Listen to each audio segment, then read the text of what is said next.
कधीच नाही चुकणार तुमचे फेवरेट टीव्ही शोज झी5 सोबत, तेही एकदम फ्री. अगं याला दे ना. काय चला. आशू आशू काय बस ना. काय झालं? अरे असं काय करतोस? मी काही इतर कुठल्या विषयावर बोलणार नाहीये, कारण मला माहिती आहे ना बोलून काही उपयोगच नाही. भाऊ आशू, बोर्ड मीटिंगची तयारी कशी चालली आहे? व्यवस्थित तयारी झाली आहे. म्हणजे आता आहेत ना आपली board meeting, so everything is final. Good.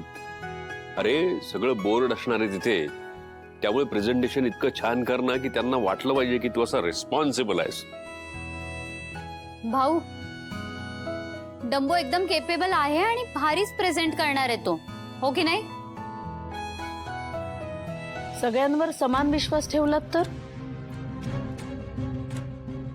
नाही, मला शंका आहे म्हणून मी बोलत नाहीये. त्यांनी छान काम करावं म्हणून सांगतोय. हो ना, मग विश्वास ठेवा.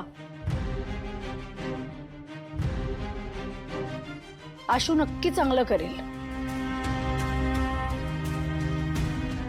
तुम्ही जी कंपनी सगळी उभी केली आहेत ना, ती छान सांभाळेल एवढा जबाबदार झालाय तो आता. नाही, असं झालं तर मलाही आनंद होईलच की.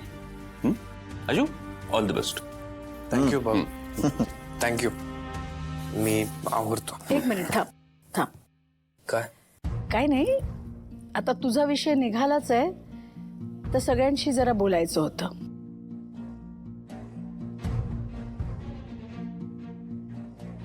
गेले काही दिवस मी आशूला बघतेय, तो सावरायचा प्रयत्न करतोय, म्हणजे चांगलंच आहे ते. पण माणसाच्या मनाचं गणित तेवढं सोपं नसतं ना. 2 दुणे 4 म्हटलं की सुटलं आपलं. आई थांब, मला बोलू दे. तू कितीही म्हणत असलास ना आशू, तरी तुझ्या मनाची अवस्था मला कळते आणि म्हणूनच मी एक निर्णय घेतलाय.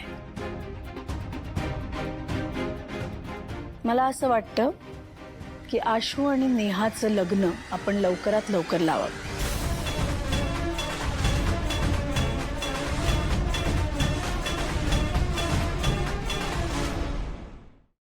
आई तू काय? आपलं ठरलं होतं ना यावर बोलायचं. भाऊ अगं सगळ्यांसमोर हा विषय काढायची काय गरज आहे? आज ना उद्या बोलायचंच होतं. हो पण सीता, त्यांनी आपल्याला सांगितलं होतं ना घाई करू नका म्हणून. मग तू हा परस्पर निर्णय का घेतेस? किती वेळ द्यायचा यालाही मर्यादा असते. झी5 ॲप डाउनलोड करा आणि पहा सर्व एपिसोड्स एकदम फ्री.